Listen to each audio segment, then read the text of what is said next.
so true. In our culture especially, it's so easy to have career and identity collapse into one another, so that people's value, self-esteem, and worth are so linked to their particular career that if something happens to that, it's terrifying.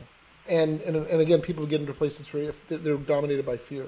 That's right. I think of the disciples after the crucifixion of Christ, they're hiding in the upper room.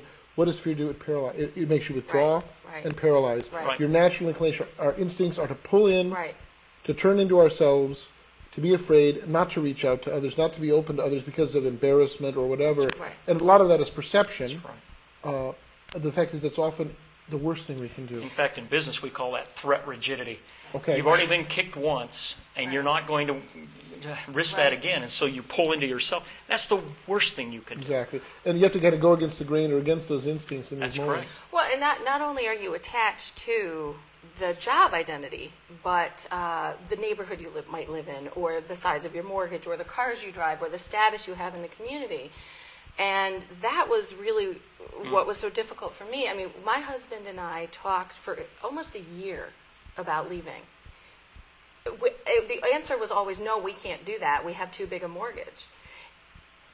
It got to such a crisis point that we couldn't not have me leave. And it was so paradoxical in the sense that on one hand, we were convinced I could never make this change.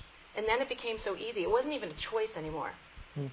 Because things had shifted so dramatically because of the pain that we had gotten to was so much deeper than worrying about the mortgage or different things. Yeah. Every minute's a gift. Yeah. You think about things we take for granted, our life, our health, any of that could be lost at any moment. Every moment's a gift.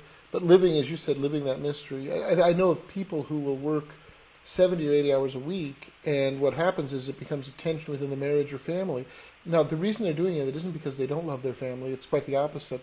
They love their family deeply. They're doing that as a way of providing what they think is a security for their family, and it works against the very thing they desire. In other words, they love their family. Their desire to work so hard to provide for them, in fact, works against the very thing they care about, and they don't see that at the time. And again, sometimes we're blind to our own difficulties, and perspective a shift in perspective is so essential.